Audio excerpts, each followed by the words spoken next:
예, 같이 고백하겠습니다. 빈손으로 왔다 빈손으로 가는 나그네 인생. 예, 왕같은 제사장 선지자 인생. 예, 아낌없이 주고 아낌없이 사랑하고 주 예수와 함께 살자. 예, 이 사랑이 말처럼 쉽지가 않죠. 예, 받은 사랑이 있어도 참 쉽지 않습니다. 그래서 힘들 때가 많은데 사랑의 길이에요. 신앙은 사랑의 길이고 하나님 포기하지 않으세요. 아멘. 예. 자, 또 사랑하면 결혼 아니겠어요? 결혼. 예, 우리 교회 청년들이 많다 보니까 이렇게 가끔 이야기하다 보면 결혼 이야기가 나오고 또 올해 또 많이 결혼하시는 것 같아요. 그래서 또 되게 감사하고 기쁜데 저는 이제 결혼을 적극 권장하는 그런 스탠스를 취하기 때문에 또 많이 권합니다. 또 이렇게 우연찮게 결혼 이야기를 하다 보면 이제 이런저런 이야기가 나오는데 결혼 어떠세요? 결혼하면 어때요? 이렇게 물어보시죠. 그러면 예, 어떠신가요? 예, 너무너무 힘들어요. 예, 이렇게 이제 솔직한 대답이고, 죄송합니다. 이제 결혼 준비하시는데, 예, 너무너무 힘들어요. 그런데, 힘든 걸 부정하는 게 아니라, 그만한 가치와 기쁨이 있죠. 예, 기쁨이, 말할 수 없는 기쁨이 분명히 있습니다. 그런 부분이 힘든 거죠. 예전엔 자유로운 영혼이었는데 내가 원하는 바를 내가 원하는 대로 살았는데 이제는 그 자유는 빠이빠이가 되는 겁니다. 이제 책임과 이런 가정을 프라이어리티로 두고 살아야 돼요. 물론 이제 아내가 아이들에게 헌신하는 거에 비하면 남자들 실은 뭐 명함도 내밀지 못해요. 하지만 저도 할 말은 있는 거죠. 제 자유가 어디 있는지 잘 모르겠어요. 어제 이제 오랜만에 차를 마셨습니다. 예, 제가 차를 굉장히 좋아했는데 이렇게 집에서 차를 마시기보다는 뭐 이렇게 밖에서 커피 마시는 그런 일상을 살다 어떻게 이제 차를 구해서 차를 마시는데 어제 저녁에 이제 차를 마시는데 이런 굉장히 투박한 테이크아웃 컵에 차를 이제 따라서 우려내서 그만큼 투박한 유리컵에 따라서 이렇게 이제 마시는데 예전에는 이제 뭐 음미하고 이랬다면 이제 건강을 위해서 마시는 막 이렇게 마셔야 맛있는데 이제 아이들은 영화 본다고 막 거기서 막 나니아 연대기 영화 막 보고 있고 한 소리는 왔다 갔다 하고 있고 집은 뭐 실은 치워도 한이 없잖아요. 그러니까 막 이렇게 하고 저는 그래도 꾸역꾸역 티를 마시겠다고 이제 마시고 있고 그런데 옛날 생각이 잠깐 이제 나더라고요. 예, 저의 학 같은 그런 옛날 생각이 나는데 싱글 때 생각하면 거실이 깨끗해요. 깨끗하고 티 테이블이 있죠. 티 테이블이 깨끗하게 있습니다. 그리고 예쁜 그 보가 있고 제가 닭이 세트가 있었어요. 철관음이라는 티만 마시는 닭이 세트가 예쁜 게 있었어요. 그러면 거기 닭이 세트를 딱 놓고 이제 르하마니도 발음도 안 되네. 라흐만조프, 예, 죄송합니다. 예, 하도 오래전이어서. 그 클래식 음악을 들으면서, 눈을 바라보면서, 이제 차는 향기야, 뭐, 차의 빛깔을 보면서 마셨는데, 뭐, 이제 그런 거 하나도 없죠. 예, 하나도 없습니다. 예, 그런 게 이제 오버래핑 되면서 돌아봅니다. 자, 그런데, 가족이 주는 기쁨을 생각할 때, 절대 다시 그 여유롭고 자유롭던 과거로 돌아가고 싶은 마음이 하나도 없어요.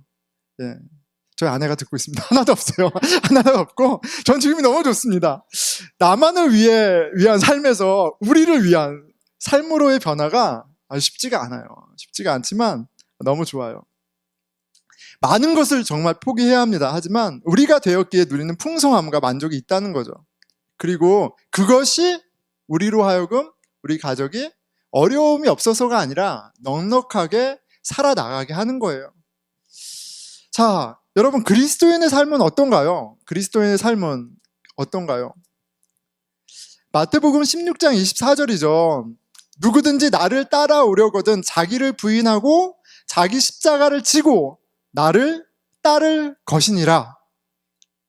If anyone would come after me, let him deny himself and take up his cross and follow me. 그리스도인의 삶, 나를 부인하고 예수 그리스도를 왕으로 인정하고 살아가는 삶. 내가 더 이상 왕이 아니라 예수님이 왕이십니다. 내 욕망을 위해서 사는 것이 아니라 하나님의 뜻에 순종하며 하나님의 나라를 위해 사는 삶. 고린도전서 10장 31절에 바울은 이렇게 이야기합니다. 너희가 먹든지 마시든지 무엇을 하든지 다 하나님의 영광을 위하여 하라. 이제 나의 영광, 나를 위한 삶은 없다라고 얘기를 하세요. 여러분, 어떠세요? 내가 잘 먹고 잘 마시는 내 나라를 위해 살다가 이제 우리 하나님 아버지의 나라를 위해 산다는 것이, 여러분, 이게 말은 멋질지 모르지만 그게 그냥 수사가 아니라면 굉장히 답답한 겁니다. 되게 쉽지 않은 거예요. 어려움이에요. 굉장히 챌린징하는 거죠. 아무도 그런 삶을 살고 싶지 않아요. 넉넉하게 풍요롭게 내가 원하는 것을 하면서 살고 싶지, 실은 내 욕망을 꺾어가면서 아버지가 원하는 것을 위해 살아간다? 우리 육신의 아빠 말도 안 듣고 사는데 보이지 않는 하나님 말을 듣고 산다? 예. 아무도 찾지 않는 좁은 길이라는 예수님의 말씀이 맞는 말씀이에요. 거기에 영생이 있다 하더라도 오늘 당장 너무너무 가기 싫은 그 길이 바로 그리스도인의 삶이다 라고 얘기할 수 있을 것 같아요. 저는 그래요. 여러분, 저한테는 그렇습니다. 원수를 사랑해? 왼쪽 뺨 오른쪽 뺨 오리를 걸으라 그러면 심리를 걸어? 어떠세요?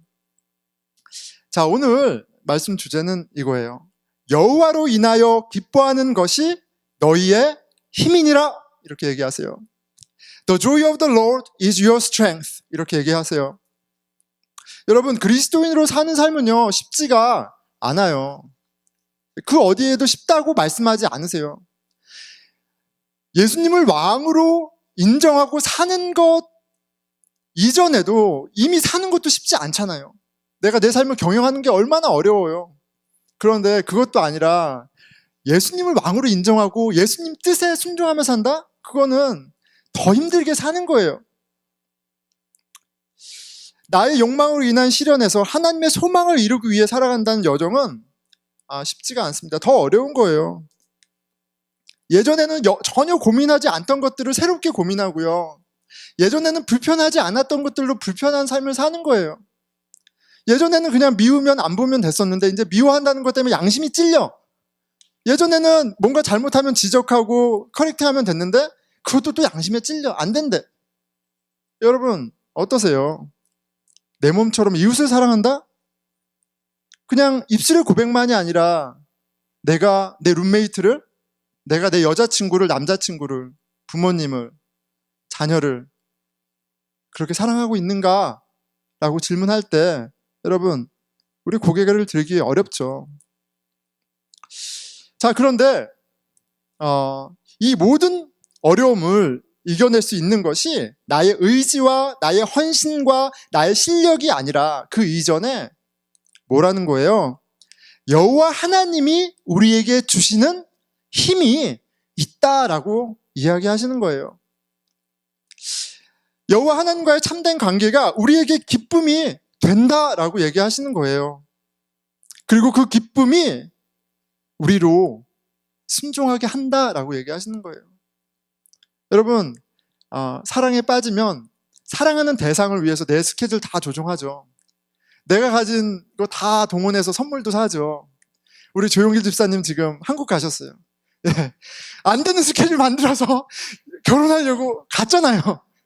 이거 사랑하면 그러는 거예요. 기쁨이 있기 때문에 다 감당하는 거예요. 인간의 사랑이 영원하지 않아서 그렇지. 그런데 영원하신 하나님이 그 기쁨을 어제도 오늘도 내일도 주시는 분이라는 거를 오늘 말씀을 통해서 좀 기억하고요. 예. 부담만 갖지 말고 낙심만 하지 말고 우리 기대가 있었으면 좋겠습니다. 아멘.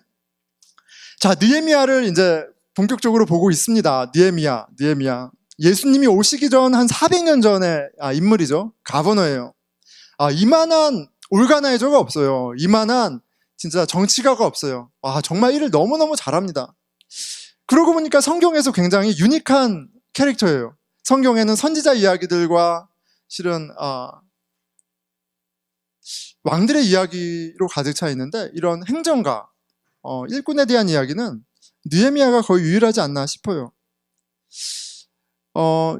유일한 것뿐만 아니라 엄청 일을 잘합니다. 참 대단하다는 생각이 들어요. 자, 느헤미야가 예수님 오시기 전 400년 전인데요. 남유다가 바벨론에게 망하고는 한 150년 후의 사람이에요. 바벨론에 의해서 남유다가 망했어요. 그리고 150년 후예요. 자, 어떤 모양으로 망했습니까? 예레미야 52장 13절에서 16절이에요. 여호와의 성전과 왕궁을 불사르고, 바빌론 군대가 그렇게 해서 다 불태웠어요. 예루살렘의 모든 집과 고관들의 집까지 다 불살랐으며, 사령관을 따르는 갈대아 사람의 모든 군대가 예루살렘 사면 성벽을 헐었더라. 사령관 느부사라단이 백성 중 가난한 자와 성중에 남아있는 백성과 바벨론 왕에게 항복한 자와 무리에 남은 자를 사로잡아 갔고, 가난한 백성은 남겨두어 포도원을 관리하는 자와 농부가 되게 하였더라. 귀족 그리고 기술 있는 모든 사람들은 다 데리고 갔어요. 예루살렘은 쑥대밭이 됐고요. 인프라가 다 망가졌습니다. 물론 중간에 이제 한 50년 후에 그 바벨론이 페르시아에 의해서 망하고, 페르시아의 왕이 다 돌려보내는 1차 귀환이 일어나요. 그래서 성전이 다시 지어지는 일이 있었습니다. 근데 그 성전이 지어지는데 한 10년 정도 걸렸어요. 성전 하나 짓는데 10년이 걸렸다는 건 그만큼 어려운 과정과 시험과 도전과 녹록치 않은 상황이 있다는 것을 좀 얘기해줘요. 그 후로 100년이 지난 오늘 느헤미야에게 한 형제와 또 몇몇 사람이 찾아오죠. 자, 그런데 150년이 지났다는 것에 좀 우리가 주목하면서 느헤미야 이야기를 좀 보는 거예요. 지금 바벨론을 멸망시킨 페르시아 왕 고레스 이후로도 왕이 3번이 바뀌었어요. 그러면 유대 이민자로서 적어도 5세대, 6세대에 걸친 시간이 지난 거예요. 이민자 6세대예요. 도대체 느헤미야하고 그 멀리 떨어져 있는 남유다 예루살렘하고 무슨 관계가 있어요? 문화적으로도 언어적으로도 여러 면에서 너무너무 다른 거죠. 한나와 한이는 제가 1세대이기 때문에 한국 사람으로 키워요. 그런데 한나와 한이 한소리의 아이들을 제가 강요할 수 없어요. 나름 키울 거예요. 그런데 그 손자 손녀도 아니고 그 손자 손주의 손자 손녀인데 그들에게 한국을 그리워하고 한국에 애정을 갖고 그런 것을 기대하는 게 상식적이지 않죠. 150년이 지났다니까요. 지금처럼 카카오톡도 없어요. 유튜브도 없어요. 그냥 들은 이야기로만 알 뿐이에요. 많이 양보해서 한두 번 예루살렘 갔다 해도 그게 얼마나 되겠어요. 그런데 어떻게 이런 느헤미야가 자진해서 총독이 되어 예루살렘까지 가느냐는 거예요. 더 나은 자리, 더 높은 자리로 나아가길 원하고 추구하는 게 인간의 자연스러운 마음인데, 느헤미야는 전혀 반대의 길을 가고 있어요. 그것도 시간과 공간이라는 그 큰 벽을 뛰어넘어서 가고 있단 말이에요. 아니, 도대체 왜 이렇게 사서 고생을 하냐는 거예요. 아니, 어떻게 이렇게 사서 고생을 할 수 있냐는 거죠. 자, 느헤미야 이야기는 한 만남에 관한 이야기로 시작합니다. 1장 2절에서 3절이에요. 내 형제들 가운데 하나인 하나니가 두어 사람과 함께 유다에서 내게 이르렀기로, 이제 예루살렘에서 몇몇 사람들이 찾아온 거죠. 사로잡힘을 면하고 남아있는 유다와 예루살렘 사람들이 그들의 형편을 물은즉 그들이 내게 이르되 사로잡힘을 면하고 남아있는 자들이 그 지방 거기에서 큰 환난을 당하고 능욕을 받으며 예루살렘 성은 허물어지고 성문들은 불탔다 하는지라. 느헤미야는 고통받는 예루살렘의 소식을 들어요. 그리고 저는 되게 당황스러운 반응이에요. 통곡을 해요. 금식을 해요. 아파해요. 아니, 무엇 때문에 고통스러워하고 이토록 눈물을 흘리나? 그의 민족 이스라엘이 큰 환난과 능욕 가운데 있기 때문이다 라고 하지만 좀 상상이 가지 않습니다. 예루살렘의 성벽과 성문이 허물어져 있어요. 환난과 능욕과 함께 성벽과 성문이 허물어져 있다는 그 어려운 상황을 설명해주고 있습니다. 여기서 한 가지 좀 볼 것은 예루살렘에 있는 유다 백성들이 받고 있는 환난과 쉐임, 능욕과 이 성벽이 무너져 있는 것과 성문이 무너져 있는 것이 같이 가고 있다는 거예요. 적의 위협으로부터 그대로 방치되어 있기에 이스라엘은 큰 환난 가운데 있는 거죠. vulnerable한 가운데 있어요. 적의 위협으로부터 자신을 지킬 수 없는 처지에 있기 때문에 적들로부터 비웃음을 받습니다. shameful한 그런 상황이에요. 느헤미야는 가버너로 가서 구체적인 미션이 있습니다. 미니스트리가 있어요. 성벽을 재건하고 성문을 세우는 거예요. 그런데 그의 본질적인 미션은 그게 아니에요. 그 사역이 아니에요. 그의 본질적인 미션은 허물어져 있는 이스라엘 공동체를 온전하게 세우는 거예요. 성벽 중수와 성문 중수는 그래서 이스라엘 공동체의 온전함과 같이 연결되어 있는 거예요. 이스라엘 공동체의 어려움을 듣고 느헤미야가 통곡합니다. 내가 이 말을 듣고 앉아서 울고 수일 동안 슬퍼하며 하늘의 하나님 앞에 금식하며 기도하며 하나님께 이스라엘을 회복시켜 주실 것을 간청합니다. 그러면서 기도를 쭉 하는데 여러분, 이 기도가 되게 또 특이해요. 뭐냐면 회개 기도를 해요. 우리 민족이, 우리 유다가 하나님께 반역한 죄를, 그래서 우리가 이거 흩어졌다는 것을 회개해요. 그런데 여러분 좀 이상하지 않아요? 150년 전에 남유다 예루살렘에 있던 사람들이 반역한 거예요. 느헤미야가 반역한 게 아니라 시간적으로도 거리적으로도 문화적으로도 하여간 한참 전에 한참 먼 곳에서 있었던 일이에요. 그런데 느헤미야가 금식하고 괴로워하면서 통곡하면서 회개 기도를 하는 거예요. 여러분, 여기서 뭘 알 수 있어요? 느헤미야의 아이덴티티는 그의 민족과 세퍼레이트 되지 않아요. 우리는 개인주의가 익숙해서 나와 하나님의 관계, 내가 순종하는 것, 내가 잘하는 것에만 몰입해 있지만 유대인의 관점에서는 그들의 아이덴티티가 그들의 과거의 조상과 현재 커뮤니티와 미래와 같이 커뮤널하게 연결되어 있어요. 그런 상상을 할 수 있기 때문에, 그런 영적인 상태에 있기 때문에 느헤미야가 150년이나 지났지만 예루살렘에 지금 일어나고 있는 일 때문에 아파할 수 있었던 거예요. 그런데 이게 어떻게 가능하냐는 거죠. 그렇지 않나요? 그의 기도 마지막 구절에 자신을 가리켜 고백하는 부분을 주목하게 됩니다. 주여 구하오니 귀를 기울이사 종의 기도와 주의 이름을 경외하기를 기뻐하는 종들의 기도를 들으시고 오늘 종이 형통하여 이 사람들 앞에서 은혜를 입게 하옵소서. 여기에서 이제 느헤미야가 하나님 앞에 자신을 어떻게 바라보는지 보는 모습이 나오죠. 다른 부분보다도 이 구절이에요. 주의 이름을 경외하기를 기뻐하는 종들의 기도라고 해요. 나는 여호와 하나님을 경외하기를 기뻐하는 사람입니다. 하나님을 경외하는 것이 나에게 기쁨입니다 라고 얘기하는 거예요. 여호와 하나님을 사랑하고 그의 마음이 여호와 하나님께 가 있다는 사실을 이 기도를 통해서 볼 수 있어요. 나에게 다른 것이 기쁨이 아니라 나의 포지션과 나의 파워와 내가 갖고 있는 것이 나의 기쁨이 아니라 나는 여호와 하나님을 경외하는 것이 기쁨이에요. 나는 주님께 예배드릴 수 있다는 것이 기쁨이에요. 나는 당신이 우리의 여호와 하나님이라는 것을 고백할 수 있다는 것이 나에게 기쁨이에요. 이렇게 얘기하는 거예요. 그리고 그것이 그의 기쁨이기 때문에 오늘 본문에서와 같이 여호와를 기뻐함이 너의 힘이다 라고 말할 수 있는 거예요.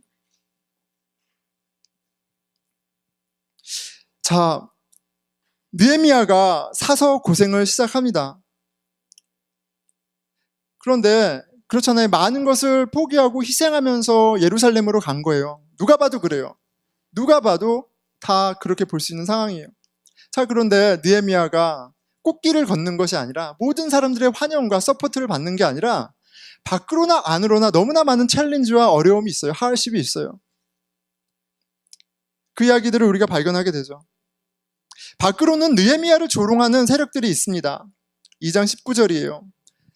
호론 사람 산발랏과 종이었던 암몬 사람 도비야와 아라비아 사람 게셈이 이 말을 듣고 우리를 업신여기고 우리를 비웃어 이르되 너희가 하는 일이 무엇이냐? 너희가 왕을 배반하고자 하느냐 하기로. 느헤미야가 자신의 삶에 안주해 있고 내지는 낭망해 있는 이스라엘 백성들을 격려해서 성벽을 막 만들기 시작해요.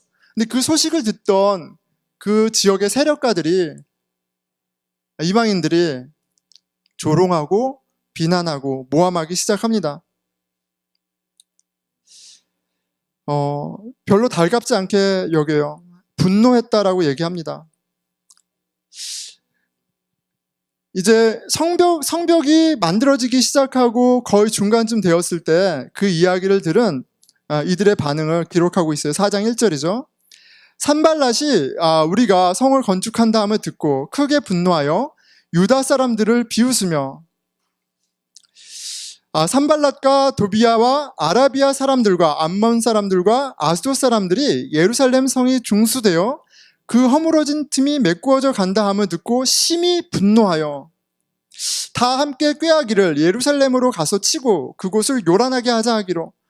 지금 성벽이 세워진다는 이야기를 듣고 이 사람들이 너무 불편할 뿐만 아니라 분노하고 있어요. 도대체 이 사람들이 왜 분노하는 걸까요? 여러분, 우리가 어떤 상황에 감정이 나타날 때요, 기뻐하는 것만이 아니라 어떤 대상과 상황 가운데 우리가 불편하고 화가 날 때 실은 그 접점은 우리가 누구를 왕으로 삼고 있는지, 우리가 어디에 가치를 두고 있는지가 드러나는 타이밍이에요. 이들이 여태까지 갖고 있던 예루살렘에 있었던 영향력이 줄어드는 게 이들이 화가 난 이유죠. 그들의 왕권이, 물론 왕은 페르시아 왕이지만 그들이 갖고 있던 그 영향력을 왕권이라고 비유할 때 그들의 왕권이 도전받을 때 그것을 견디지 못하고 있는 거예요. 여호와 하나님이 왕이 아니라 자기 자신이 왕이라는 사실을 이들의 분노를 통해서 우리가 확인할 수 있습니다. 자, 그래서 이들이 분노했을 뿐만 아니라 이제 마음을 모아서 느헤미야 그리고 유다 백성들을 공격하기로 마음을 먹습니다. 이스라엘 공격하기로 마음 먹어요. 자, 그런데 여러분, 느헤미야가 어땠을까요? 우리가 좀 생각해 보는 거죠. 지금 적들이 쳐들어올 거라는 정보를 들었어요. 그래서 일하는 사람들도 반은 무장을 시켜서 준비하고, 일하는 사람들도 무장하고, 그리고 뭐라 그래요? 23절, 나나 내 형제들이나 종자들이나 나를 따라 파수하는 사람들이나 우리가 다 우리의 옷을 벗지 아니하였으며 물을 기르러 갈 때에도 각각 병기를 잡았느니라. 자기 자신도 항상 군복을 입고 갑옷을 입고 잠을 자고 생활을 했다고 얘기를 해요. 얼마나 불편한 삶을 살고 있어요. 여러분, 우리 직장에서 내지는 아니면 관계 가운데 나를 정말 싫어하는 사람이 있어. 그래서 내가 좀 없어졌으면 하는 사람이 있어. 그래서 가십을 만들고 플랜을 하는 사람이 있어. 그걸 알았어. 그거 팩트야.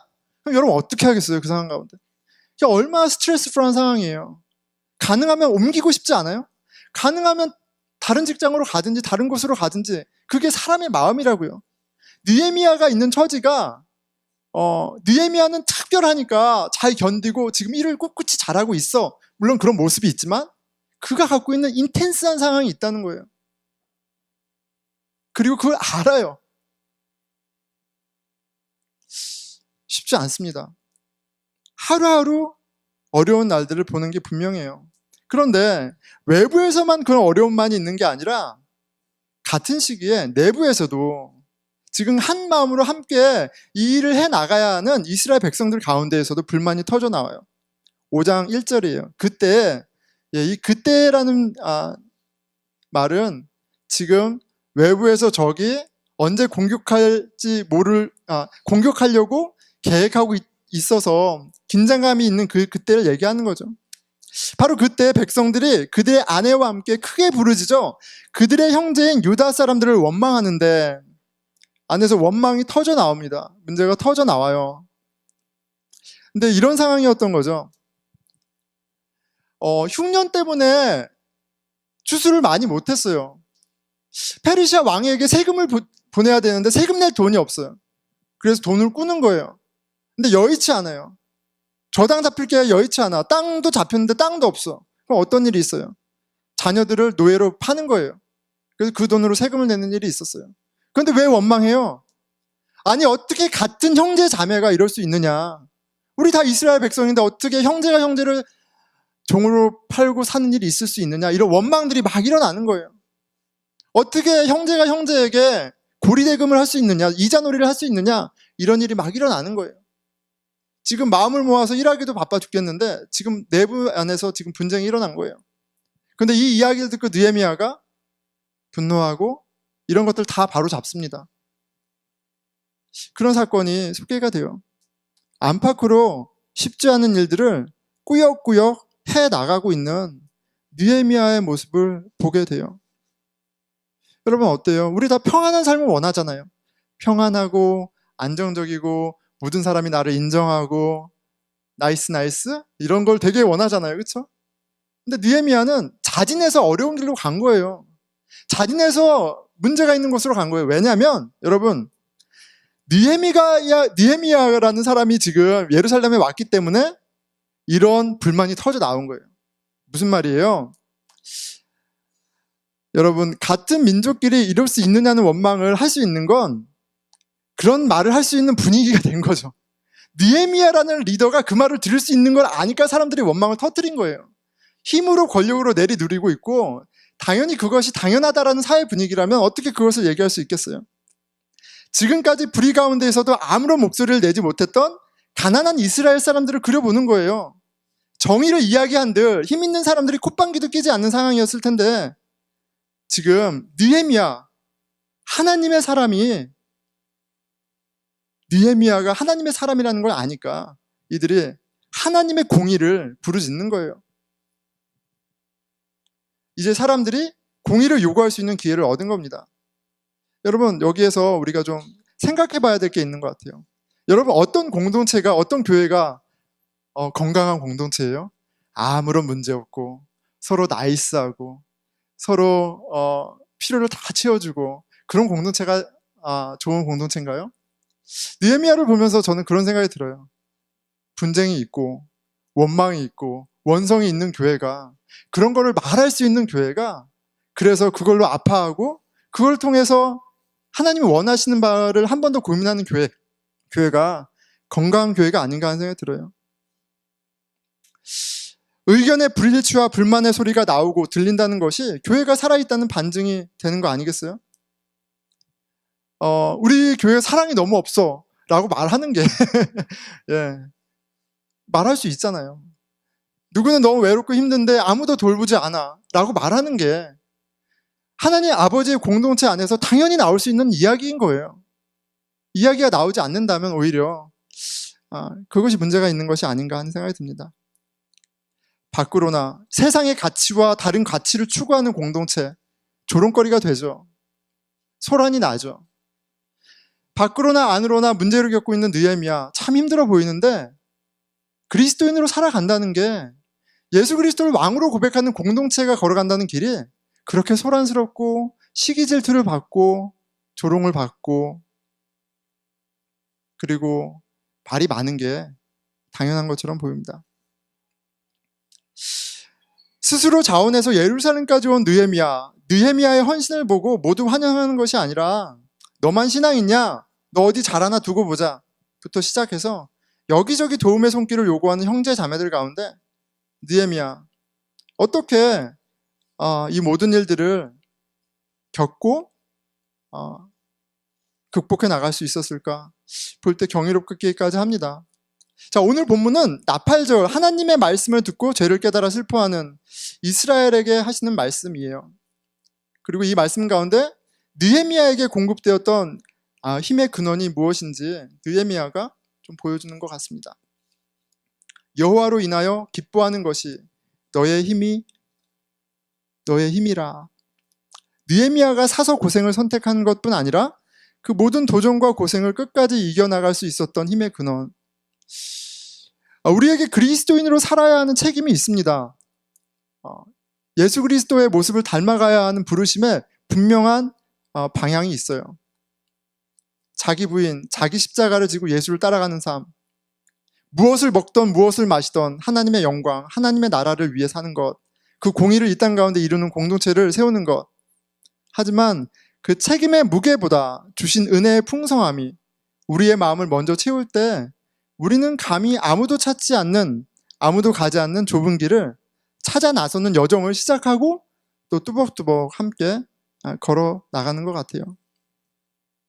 여러분, 여호와로 인하여 기쁘신가요? 여호와로 인하여 기쁘세요? 예수 그리스도를 통해 우리에게 베푸신 하나님의 사랑으로 인해 우리 마음 가운데 감동이 있습니까?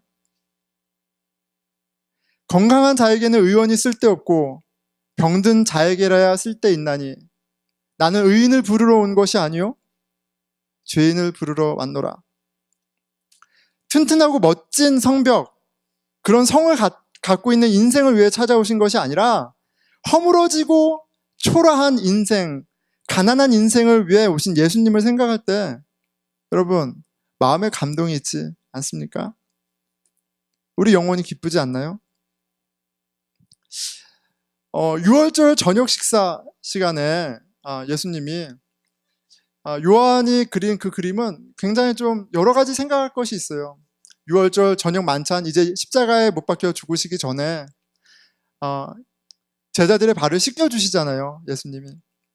그런데 예수님이 제자들의 발을 씻겨주시는 그 자리, 4절, 저녁 잡수시던 자리에 일어나 겉옷을 벗고 수건을 가져다가 허리에 두르시고 이에 대야에 물을 떠서 제자들의 발을 씻으시고 그 두르신 수건으로 닦기를 시작하여, 이렇게 쓰레기와 오물로 난장판이 되어 있는 우리 마음의 털을 직접 닦으시는 예수님, 이런 수고를 하시는 예수님이 참 감동이 되는데, 참 기가 막힌 것은 이 장면이 13장 3절에 보면 가룟 유다가, 예수님을 팔아먹기로 작정한 유다가 예수님을 팔기로 마음을 작정한 그 후에 일어난 사건이에요.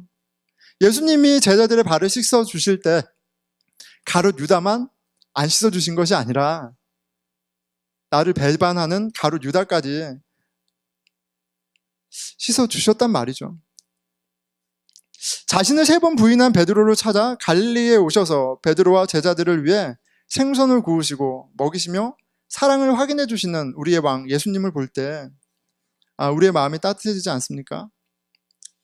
로마서 5장 8절이에요. 우리가 아직 죄인 되었을 때 그리스도께서 우리를 위하여 죽으심으로 하나님께서 우리에 대한 자기의 사랑을 확증하셨느니라.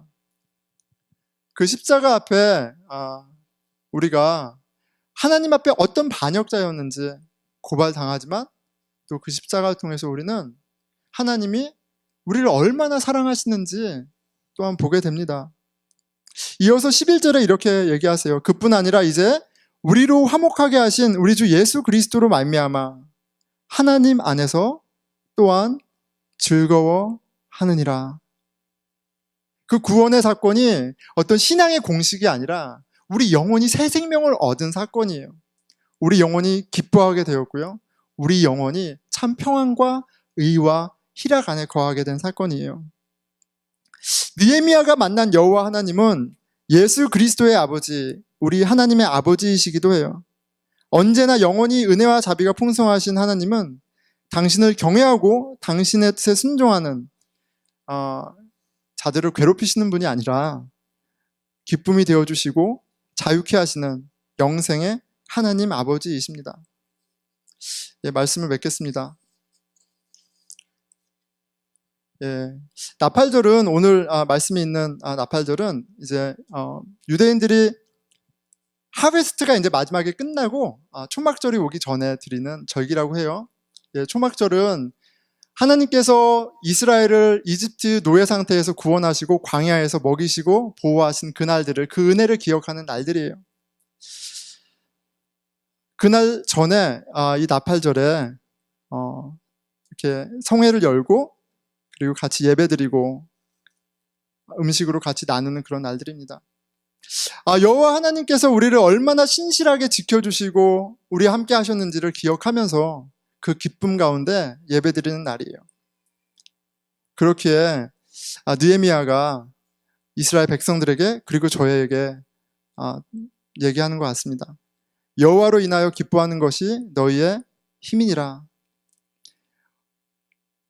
하나님이 우리에게 행하신 것을 기억할 때 그 기쁨이 우리로 또 하나님이 원하시는 삶을 살게 합니다. 우리가 무엇으로 하나님의 의를 위해 살아갈 수 있겠습니까? 자기 부인, 나의 십자가를 지고 예수 그리스도를 따라갈 수 있겠습니까?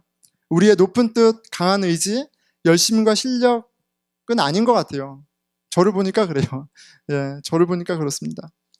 여호와 하나님을 기뻐하는 마음, 예수 그리스도를 통해 나타난 하나님의 사랑을 깨닫는 것이 시작이고, 그 사랑을 보여주신 우리의 왕 예수님께서 또 살아가게 하십니다. 발을 씻어주신 예수님이 이렇게 얘기하세요. 12절에서 15절인데요. 그들의 발을 씻으신 후에 옷을 입으시고 다시 앉아 그들에게 이르시되 내가 너희에게 행한 것을 너희가 아느냐? 너희가 나를 선생이라 또는 주라 하니 너희 말이 옳도다. 내가 그러하다. 내가 주와 또는 선생이 되어 너희 발을 씻었으니 너희도 서로 발을 씻어주는 것이 옳도다. 내가 너희에게 행한 것 같이 너희도 행하게 하려 하여 본을 보였노라. 6월절 만찬 자리에 유다가 예수님을 팔기로 마음 먹었어요. 그 배신을 아시는 예수님은 아시지만 유다의 발까지 닦아주십니다. 자, 그런 장면을 옆에서 보고 있는 요한복음의 저자로 우리가 알고 있는 요한이 이 이야기를 시작하는 13장 1절에 이렇게 얘기를 해요. 유월절 전에 예수께서 자기가 세상을 떠나 아버지께로 돌아가실 때가 이른 줄 아시고 세상에 있는 자기 사람들을 사랑하시되 끝까지 사랑하시니라. 우리를 사랑하시되 세상 끝날까지 사랑하시는 그 예수 그리스도 안에 여러분 감동이, 기쁨이 있습니다. 우리가 사랑하게 되죠. 허물어진 마음을 향해 찾아가고 불편함과 수고를 감당하게 하시는 은혜가 예수 그리스도 안에 있음을 고백합니다. 그 은혜를 먼저 사모하는 저와 여러분이 되기를 축원합니다. 우리 같이 기도하겠습니다.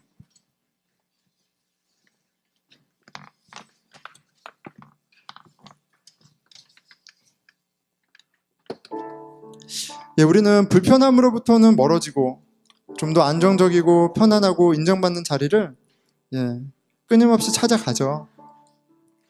그렇게 나의 성을 공고하게 하고 그렇게 나의 이름을 높이는데 창념하며 살아가는 게 우리 모두의 모습입니다.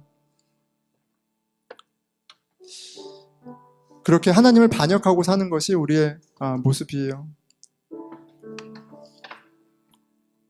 심판받아 마땅한 우리를 위해 예수 그리스도께서 오시고 그런 저희를 위해서 십자가에 죽으셨다는 사실을 그리고 부활하셨다는 사실을 깨닫는 은혜가 있기를 축원합니다. 우리 같이 성령님의 도우심을 구하면서 또 회개하는 기도, 복음을 구하는 기도 드리도록 하겠습니다.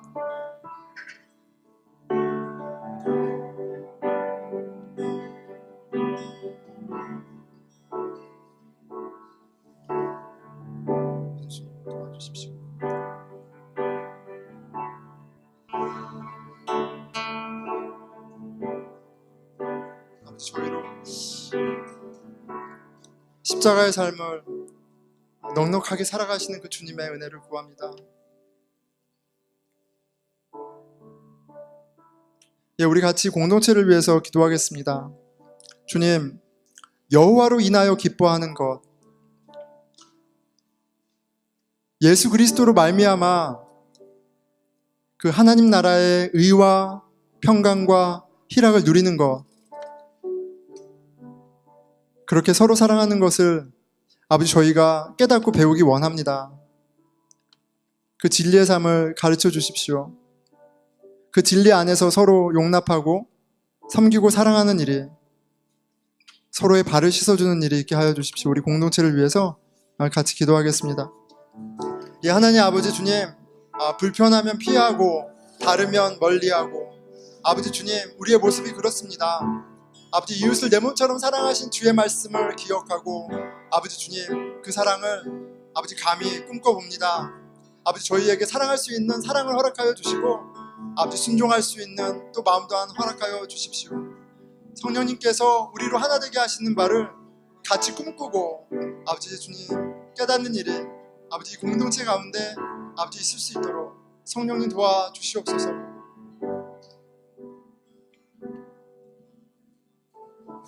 예, 우리 다 함께 일어나셔서 찬양하며 또 기도하도록 하겠습니다.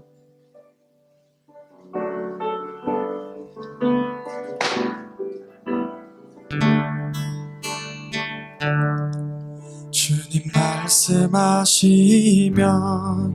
내가 나가리다. 주님 뜻이 아니면 내가 멈춰서리다. 나의 가고 서는 건 주님 뜻에 있으니, 오 주님 나를 이끄소서. 주님 말씀하시면 내가 나가리다. 주님 뜻이 아니면 내가 멈춰서리다. 나의 가고 서는 건 주님 뜻에 있으니, 오 주님 나를 이끄소서. 뜻하신 그곳에 나 있기 원합니다. 이끄시는 대로 순종하며 살리니, 연약한 내 영혼 통하여 일하소서. 주님 나라와 그 뜻을 위하여 뜻하신 그곳에 나 있기 원합니다. 이끄시는 대로 순종하며 살리니, 연약한 내 영혼 통하여 일하소서. 주님 나라와 그 뜻을 위하여, 오 주님 나를 이끄소서. 오 주님 나를 이끄소서.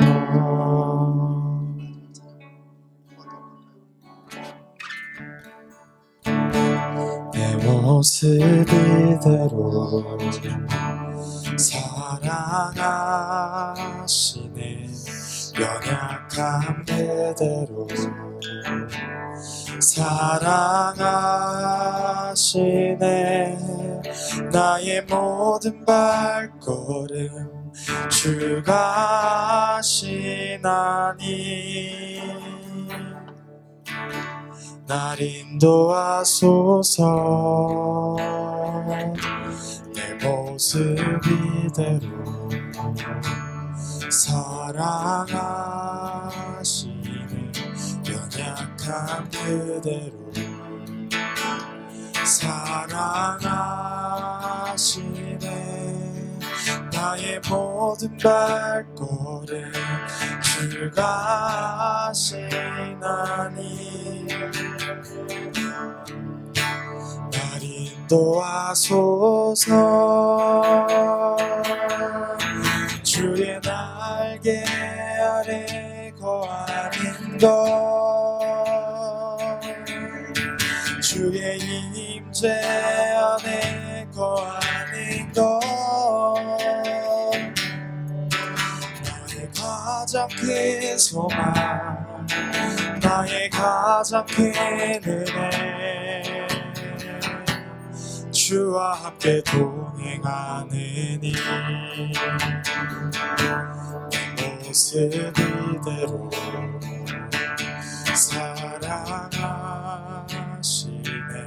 연약한 그대로 사랑하시네 나의 모든 발걸음 주가 하시나니 날 인도하소서 주의 날개 아래 거하는 것 주의 임재 안에 거하는 것 나의 가장 큰 소망 나의 가장 큰 은혜 주와 함께 동행하느니 주의 날개 아래 거하는 것 주의 임재 안에 거하는 것 나의 가장 큰 소망 나의 가장 큰 은혜 주와 함께 동행하느니 주의 날개 아래 거하는 것 주의 임재 안에 거하는 것 나의 가장 큰 소망 나의 가장 큰 은혜 주와 함께 동행하는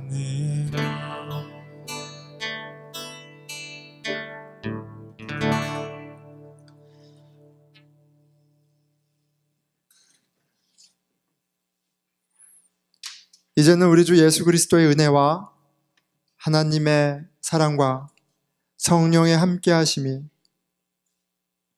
여호와로 인하여 기뻐함을 얻고 사랑할 이유와 사랑의 소망을 갖게 하신 우리 보스턴 늘푸른 교회 형제 자매들과 이제로부터 영원히 함께 하시기를 간절히 축원하나이다.